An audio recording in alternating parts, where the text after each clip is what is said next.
लसोफा पुलम मेला।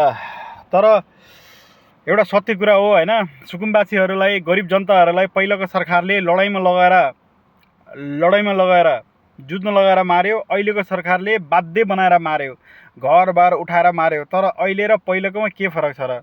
अहिलेको सरकार पनि त्यही नीतिमा चल्या र त्यो पहिलाको सरकार पनि त्यही नीतिमा चल्या। ल ठिकै छ, मानौँ राम्रै गर्छु भने ल ठिकै छ, राम्रै गर्लान्। तर हर्का साम्पाङले जस्तो राम्रो यिनीहरूले गर्नै सक्दैन। कुलमान घिसिङको भिजन, हर्का साम्पाङको श्रमदान बिना यो देश बन्नेवाला देखेन। ऋणमा ऋण थप्या, आफ्नो मान्छेलाई पोसा छ अहिले। पहिला आफ्नो मान्छेलाई पोसाको भनेर गाली गर्थ्यौँ सबलाई हैन। माओवादीले नि राम्रै गरेको गरिब जनताका लागि, कांग्रेसले नि राम्रै गरेछ, एमाले नि राम्रै गरेछ। तर राजसभाले पनि राम्रो गर्नु खोजेको, तर उठी बास लगाएर बिजोग बनाएर राम्रो गर्नु खोज्नु भएको। अब यो कुरा चाहिँ जनतालाई पटक्कै मन पराएन के। बस राम्रो गर्न त खोज्नु भयो, तर राम्रो गर्न खोज्दाखेरि अब यस्तो विध्वंस बनाएर चाहिँ राम्रो हुँदैन सरकार। अब मलाई चाहिँ के लाग्यो भने अब हर्का साम्पाङ र कुलमान बाई यो देशमा कसैले केही गर्नै सक्दैन।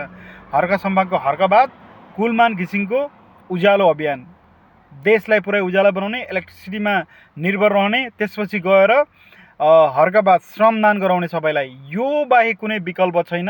अरू कसैले देश बनाउन सक्दैन। यी मूलवासी छोराहरूले मात्रै यो देश बन्न सम्भव छ। अरू आइरा गएर नथुकेर कसैले गर्न सक्दैन।